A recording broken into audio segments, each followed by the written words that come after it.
A brief comment about something Mr. Stedman said. I really smiled when he was talking about the opportunity for institutions to say, well, the coordinating board doesn't really allow that or want you to do it. I can't tell you how many visits I've been to campuses in which I've sat at a table with faculty have said to me, well, why won't you let us do such and such?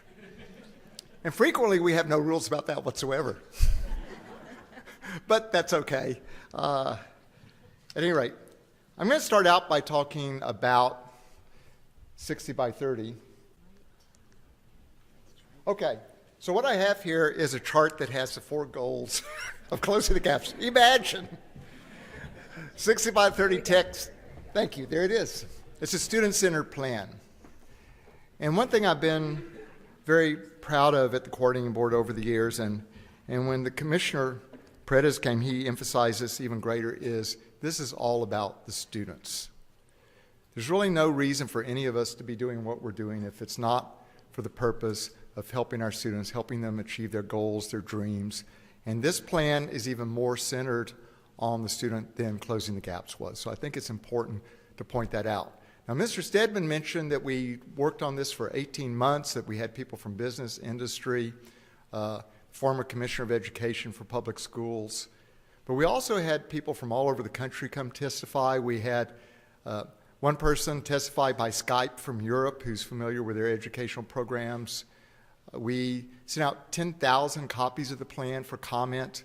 We had great input from institutions all around the state. Every meeting that we had over that 18-month period started with somebody from outside the board advising our committee on what we needed to do to move forward in the state.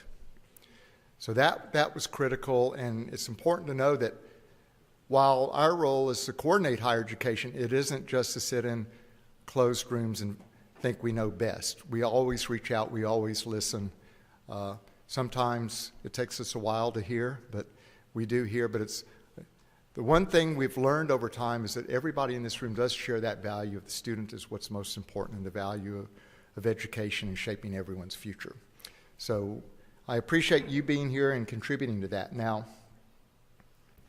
there's an approach that's behind our plan. I told Julie I really wanted to make sure we mention this. When we develop plans, you'll notice compared to some places, we have very few goals. We have 4 goals. We only focus on what we think is the most important, what's going to make the most difference in the state. That doesn't mean there are other things that aren't important out there, but the goals address the things that we think are most critical in moving forward as a higher education system and as a state serving its people.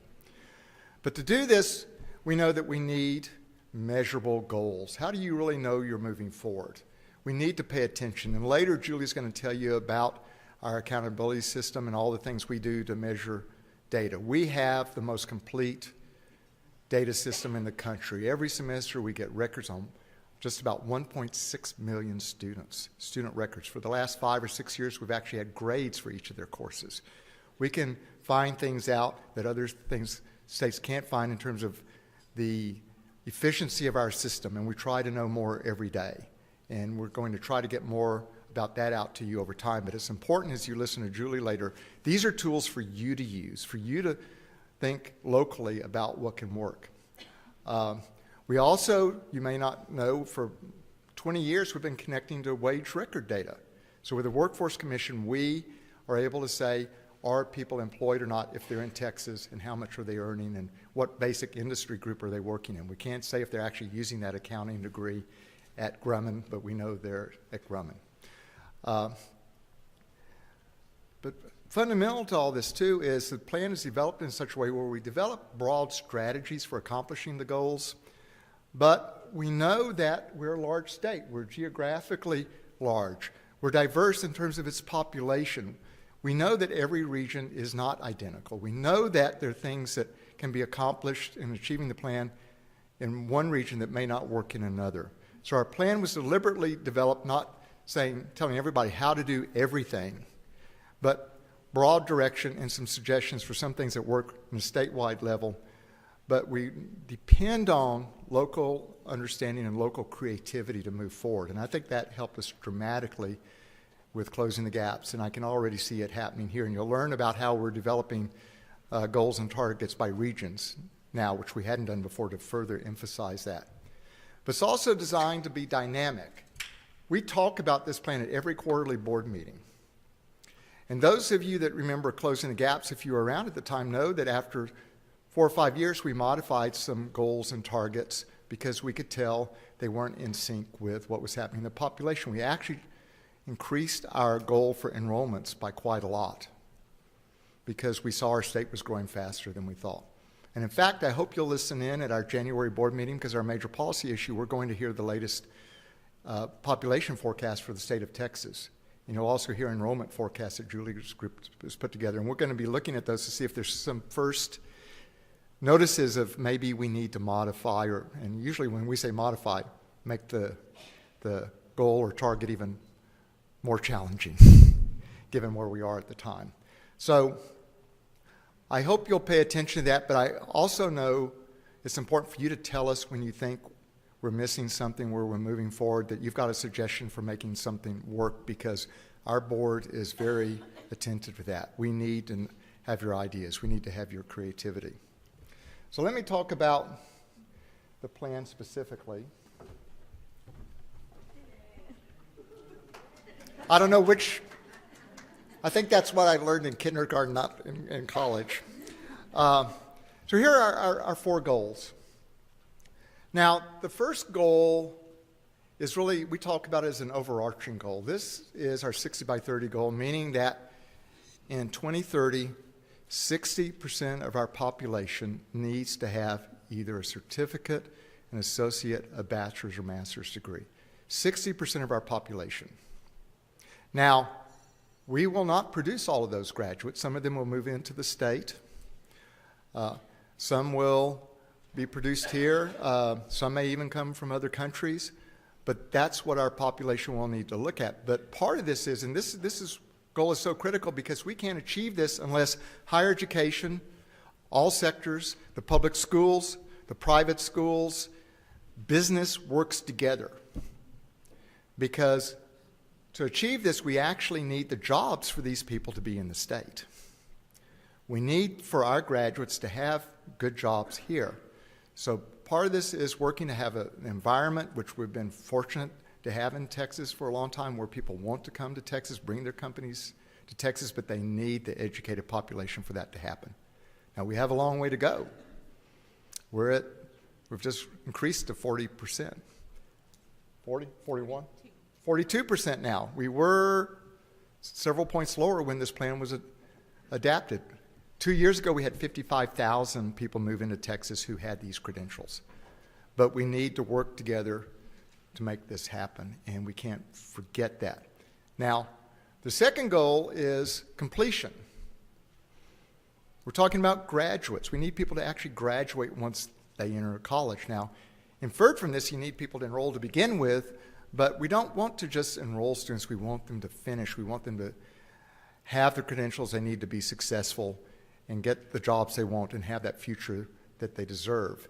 So our goal is in the year 2030 to graduate 550,000 students with either a certificate, an associate, a bachelor's, or master's. Now, those of you that remember Closing the Gaps, remember we didn't count masters in Closing the Gaps. We're counting them here because the master's has become critically important for students in certain fields where it wasn't the case before. So we're counting those now. It's important to count them. And these are completions from all sectors in higher ed, whether it's community colleges, public community colleges and universities, whether it's the private schools, the Abilene Christians, the Texas Lutherans, the Rices, and the for-profits. And we have data, by the way, on all the student records on students in all those sectors. So we are tracking them closely to see what we need to do to help. But if we achieve this and our targets in between, it's not just 550,000 students, it's 6.2 million we will have graduated if we achieve all our targets between now and then. Think about the impact of that. And every one of you in this room has a role in helping those students succeed. They need to be able to succeed. Now, one thing I haven't mentioned is in our plan, we have the 4 goals, but we have targets underneath each. And why do we have the targets? We know that these are key elements we have to achieve if we're going to achieve the overall goals. So for this particular target, there are things such as we still need to increase our Hispanic enrollments, our African American enrollments. We have increased focus on male enrollments. Males aren't enrolling at the same levels all over the country, not just in Texas, and economically disadvantaged students. Last year, 54% of our graduates were economically disadvantaged in Texas. And that's not going nearly as far as we need to really fully empower that group. So we need to do that. We need to work together and move forward. And part of this is also, and it's included in the first goal, is we have thousands and thousands of students that have attended your institutions that have paid for a lot of hours and they haven't graduated. They're not enrolled. So we need to find a way to get them back into school and graduated. We have students that have from universities attempted anywhere from 90 to up to almost 300 hours that don't have a degree. So we have a project we're about to reinvigorate called GradTex, which we're working with a few institutions to create a consortium to help get them back into school. Think about the money involved there.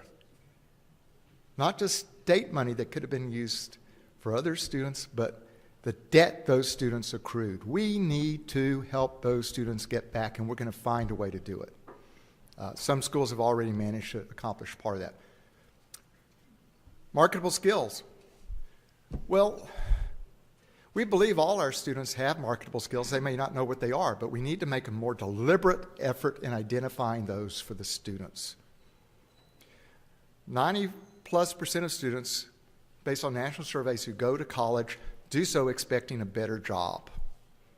We don't believe college is just about jobs, but students deserve a better job as a result of their commitment, their investment, the time they put in, the dollars they put in when they graduate.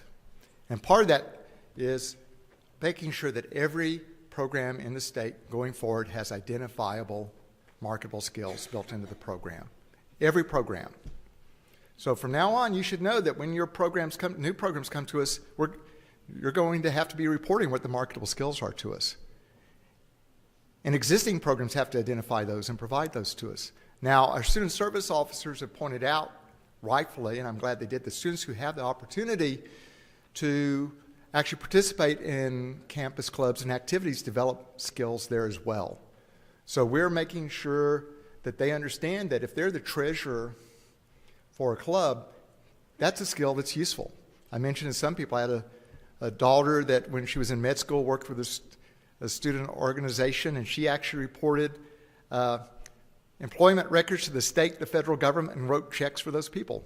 She's going to be an MD that actually knows how to manage payrolls, but she learned that as a student. She actually did that as an undergraduate.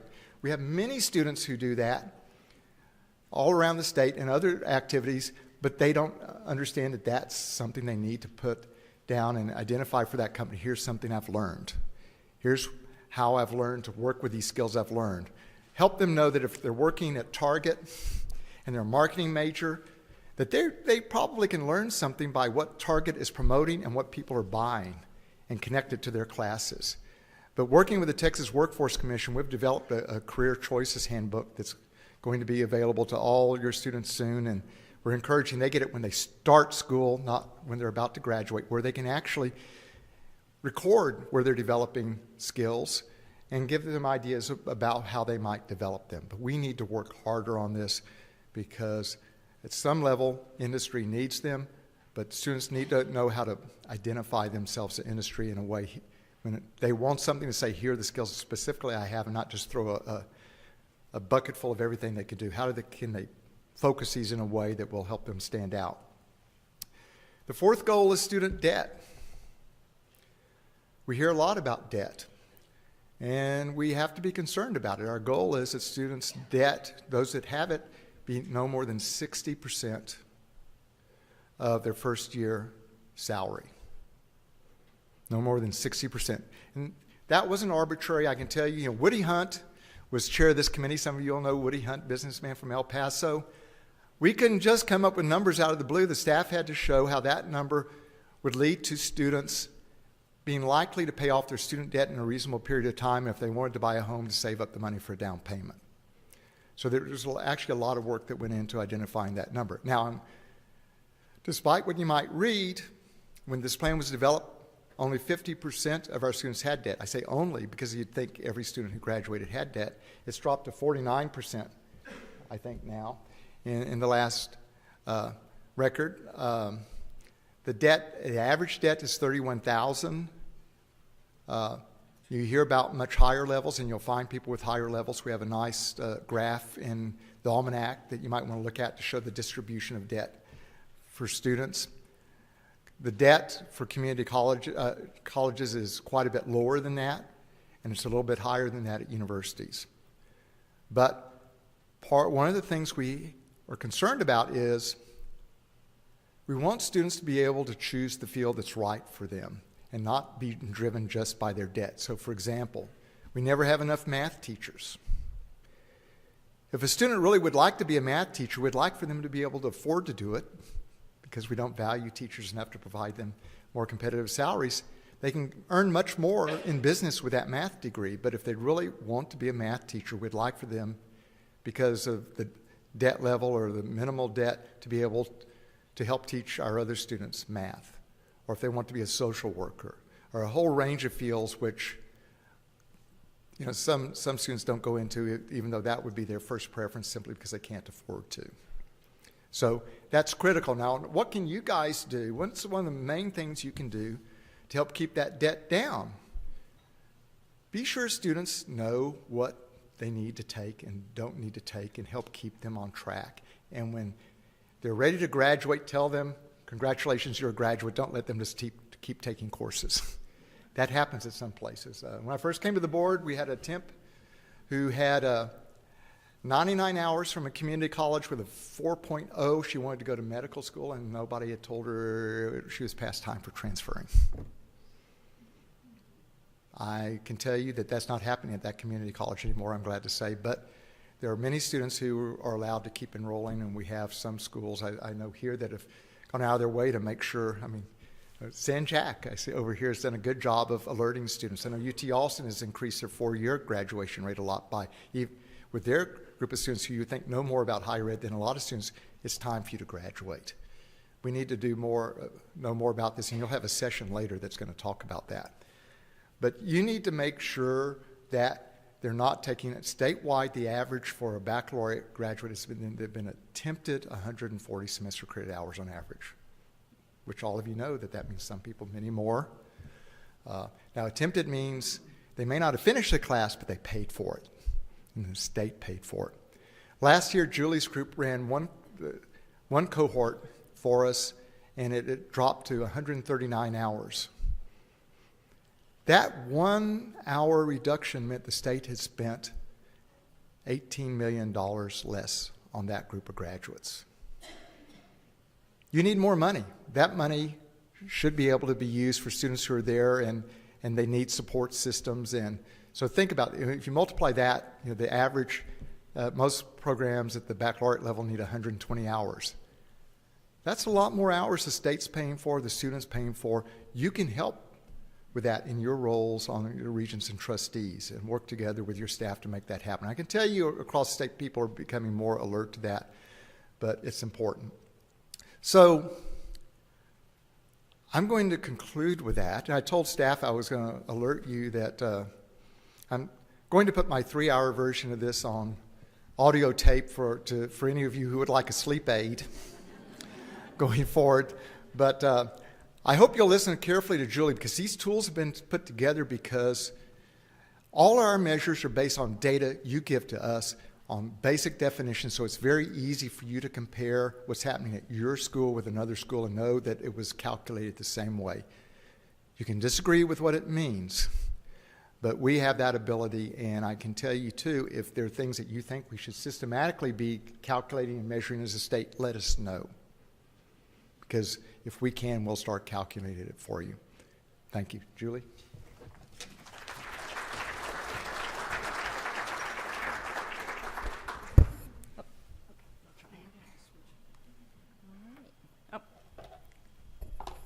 I'll keep using the way we've we figured out.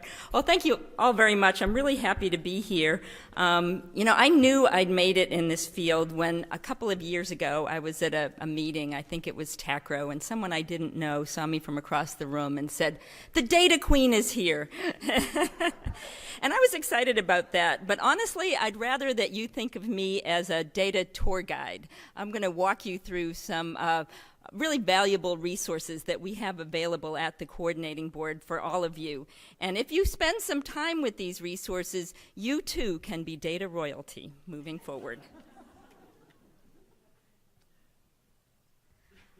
Okay, so this slide actually is a nice follow-up to David's presentation because this shows where we are right now in terms of our 60 by 30 text plan. And we show in light blue the progress that's been made, and we have our benchmarks for 2020, 2025, and 2030 that we're also looking at into the future. We're doing well. We're on track for several of our goals and our targets, but we still need work in other areas. And the important thing for you to know is we look carefully at this data every year. We put out a progress report every year, which we present to our board in June and July. And it's important for you to take a look at how your institutions and how your regions are doing in terms of the plan metrics. So as I show you some of our resources, you'll see there are lots of ways for you to see your institutional data regarding the plan.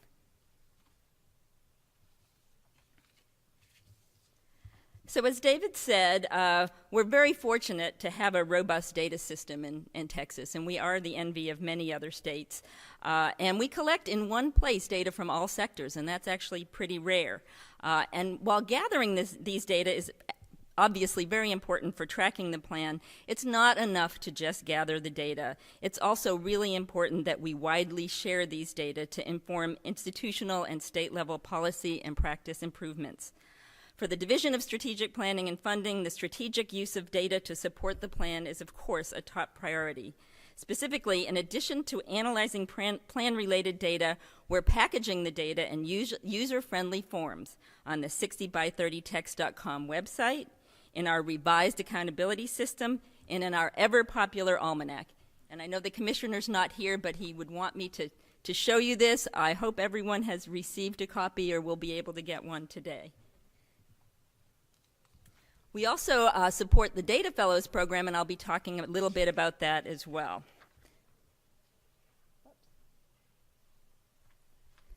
So this is a helpful slide in terms of where the resources are that I'm going to be walking you through today. We've got, again, 60by30text.com, our accountability system, where you can find almanac data online if you don't want to work from the hard copy. And also we have a Texas Higher Education data website. We've actually been revising that, and we'll be rolling that over in a new format next week. So that's very exciting for us. So 60by30text.com was funded by a grant from the Bill and Melinda Gates Foundation, that went to our foundation. It's also, you can find the site at 60by30text.org, I believe, .web, etc. But the message in our plan, the site is really focused on the message in our plan and our ongoing plan efforts and challenges. So it's really all plan related. We have data on plan progress, we have our metrics, and we highlight different areas of focus. We also have downloadable infographics. They can be very handy for folks out in the field who want to talk about the plan. There's interactive data, there's resources for the media, etc. There is a link to our accountability system directly on that website. So if you need to get to the accountability system, if you can remember 60by30text.com, it's a very easy way to get there. So let me show you what that front page looks like. Here's our 60by30text.com website. The blue navigation bar at the top is how you can get to information about the goals, the resources, the many things that I talked about. On the upper right-hand side, you'll see an arrow. I think it looks dark up here, where it says more data. Well, that's going to take you to the Higher Education Accountability System, where we have detailed data for all of our institutions. But there's also data about regions and institutions in the 60by30text.com website. Again, that's just strictly focused on the plan. One section I'm really fond of on this website is our Hot Topics section. This is an example of a hot topic that we've had out there for a while. It's an innovation that was spurred by the regional efforts that are happening around the state. We had staff develop a GIS map, and it shows attainment in the state by zip code. And so you can actually zoom in and see for different areas of the states what that 25 to 34 population looks like in terms of attainment of graduate degrees, bachelor's degrees, associate degrees, et cetera, and those who just have high school or less education. So we try to put different types of information out there. I know we've just uploaded a new hot topic section which is related to our legislative agenda as tied to the plan. So it's something new for you to look at on that site. Also on our 60 by 30 text website, we have resources for our regional work groups. We've got a lot of efforts happening around the state, and you're going to be hearing in a lot more detail about this tomorrow if you attend the session on the regional efforts. But we have all of our 10 regions have pulled together folks from the K-12 community, the higher ed community, the business community, organizations who work with education. They've pulled together folks to really focus on 3 critical areas in the plan.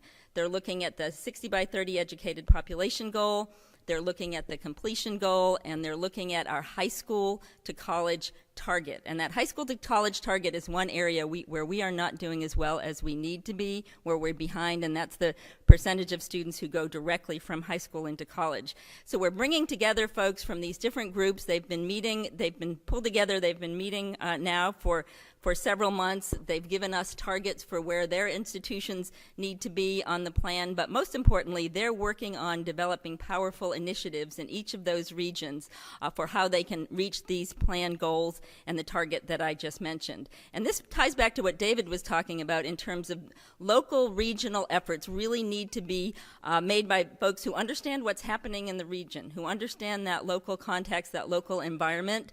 And so we're just really thrilled for the folks around the state who have joined in these efforts and are really looking at what can we do in our region, in our part of Texas, to help the state reach the goals of the plan. So on our 60 by 30 text website, we've got some great regional data. There's a whole range of information there. So feel free to poke around, find your region, and you might learn something new about what's happening in your area. So as I mentioned, there's a link in 60by30text.com to our higher ed accountability system, and I want to tell you a little bit about that system now. We've had the system since 2004. It was established by an executive order from then Governor Perry, and I think it's a great system for motivating improvements. It's really set up to be a carrot and not a stick. We want the comparative data we provide to incent our institutions to improve and to learn from each other, especially for those institutions that are similar. Highlighting priorities is important to us in terms of this system. We want to signal what matters most to the state, and the system is designed to do just that. It's a way to keep our plan and our measures that monitor that plan front and center, but also to focus on other critical measures for the state in terms of higher education. In addition to helping inform strategy, the coordinating board uses accountability system data for several additional purposes, such as program review, providing data for publications and other applications, regional planning, and that sort of thing. So this slide provides information about our accountability peer groups. As I mentioned, the tool is very helpful for looking to see what's happening at similar institutions. And so we have grouped our institutions by peer group.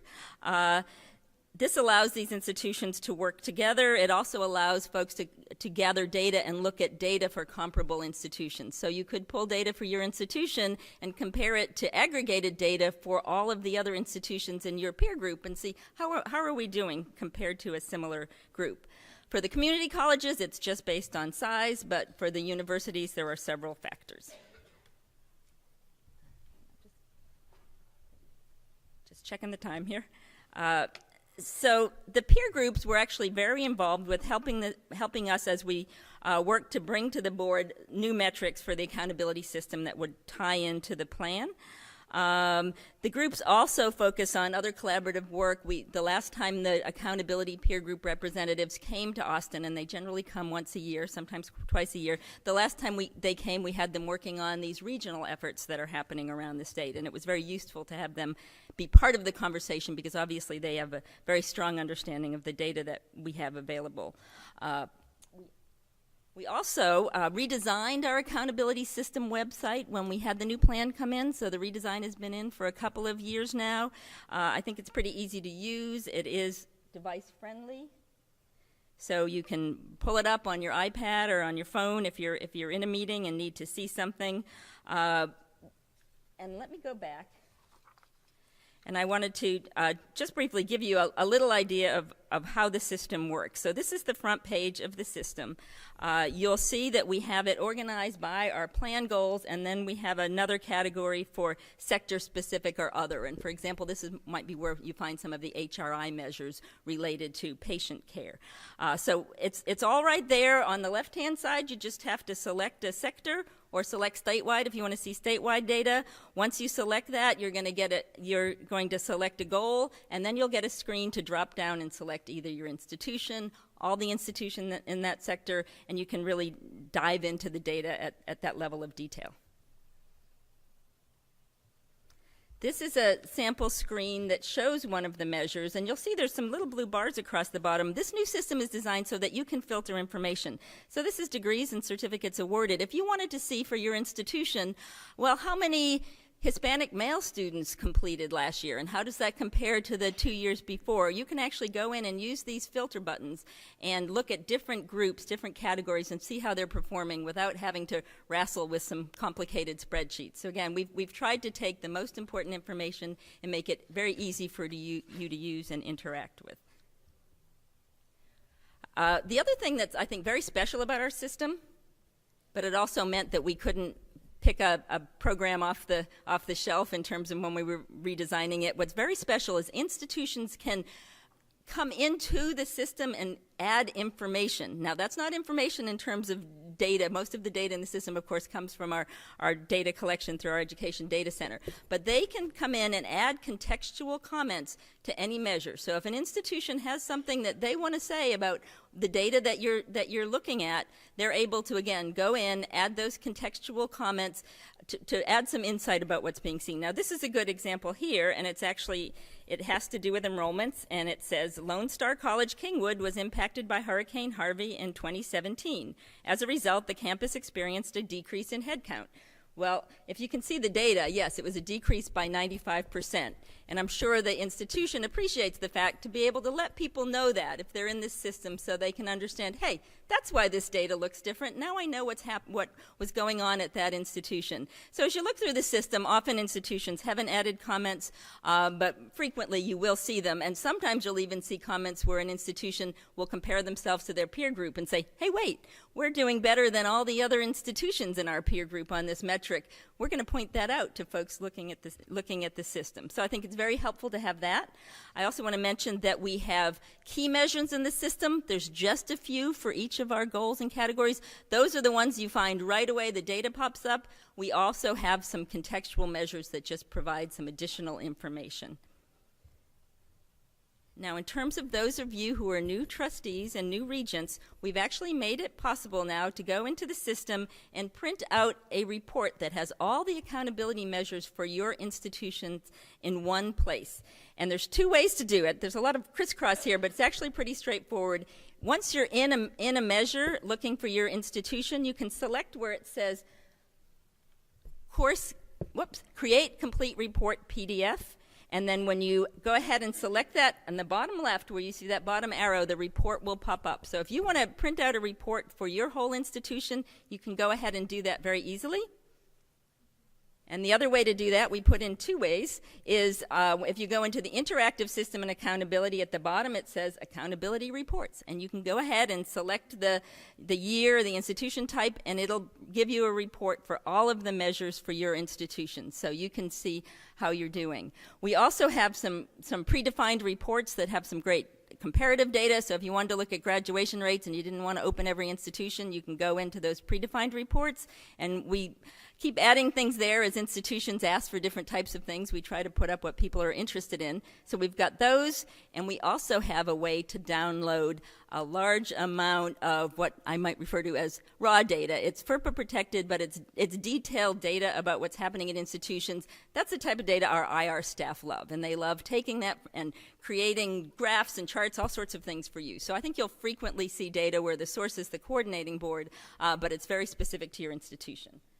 So here's an example of just one page of data that I downloaded, and this actually shows by specific program area degrees awarded. And so again, there's a lot of great detail there that institutions have access to. So I think it's a neat system because there's different levels for those who just want the big picture. Easy to go in, look at the measures, get that information. If you're just interested in the plan, you can go to 60by30tex.com. But if you really want to dive in, we also have that type of data available here. Okay, and I think I've just got 5 more minutes, so I'm going to quickly talk about some other resources. Okay, so TexasHigherEdData.org is another location where we keep higher education data. Oops, sorry. And there's a range of things here. I've got a list included. Our Texas Cruise has workforce outcomes. We've got finance information. And let me go to the next slide because a lot of you were in the presentations about finance, especially at the community colleges this morning. Some of those reports that Tom Keaton were talking about, they're all available through our Higher Ed Data website. And you simply need to select on the top blue bar where it says Higher Education. You'll drop down, you'll see there's an area for finance, resource planning and finance, and a lot of those financial reports are available there. So again, all of the resources we've talked about, the financial ones as well as the institutional research type information are available on our website, either through the accountability system or through this higher ed data page. So again, here's the page where you can access other types of data beyond what's in the accountability system. And one other thing I do want to mention to the community colleges is we do send out to everyone, in fact to the universities, we send out to everyone who's a regent or a trustee the link to your accountability report. We do that in the spring or early summer once everything's completed in the system. And to the community colleges, we also send a copy of that financial condition report that Mr. Keaton was talking about this morning. So we do try to keep you informed that way and make sure you're seeing some of the critical information we have. And of course, we have the almanac, which I showed you earlier. There's a lot of great information there. It's very handy to just have in your pocket. I know I frequently hear from IR staff saying, my president called and a trustee pointed out something in the almanac and he had questions about that. There's a lot of, it's high visibility, the almanac. I know a lot of legislators use it, and it's a great way to get a sort of a core of high profile information about your institution or overall comparative information for the state. And then finally, I mentioned data dissemination is important to us. We are very fortunate to have a data trainer on our staff, and through some funding we received from the Gates Foundation, we have a Data Fellows program. So we've been bringing in folks for the last couple of years from all over the state to really spend a full day with them, making them aware of some of these data resources and really doing a deep dive into what's there. And part of their responsibility is then to take it from there and go forth and share it with their regions, with their institutions. And we've had workforce folks, K-12 folks, a group we called influencers, people from different organizations. We're really working hard to get this information out there to the field. And these are just some slides that show some pictures from those sessions. And again, we see those data fellows as our ambassadors to 60x30TX, and we're just thrilled to have them. I think someone said to me today that they'd participated in one of our Data Fellows programs. So we really appreciate the institution sending staff so that they can be trained. And those folks, again, will come back and hopefully be able to share what they've learned with your institutions. So thank you very much. I think that concludes my presentation, and we're happy to answer any questions that you may have.